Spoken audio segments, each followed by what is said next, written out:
صراع كبير بين الاتحاد الإسباني والجامعة الملكية المغربية لكرة القدم على ضم إبراهيم عبد القادر دياز لاعب فريق ريال مدريد الإسباني.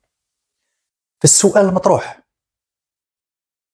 إلا جاء إبراهيم دياز المنتخب الوطني، كيفاش يعني ممكن المنتخب ديالنا يستافد منه؟ فإلا جينا نشوفوا هاد ثلاثة الأندية هادو اللي لعب معاهم إبراهيم دياز، فلاعب اللي لعب في خطط متنوعة، هذه من جهة. كذلك لاعب اللي تلعب مراكز متنوعة، تلعب في الأجنحة وكذلك تلعب وسط ميدان هجومي.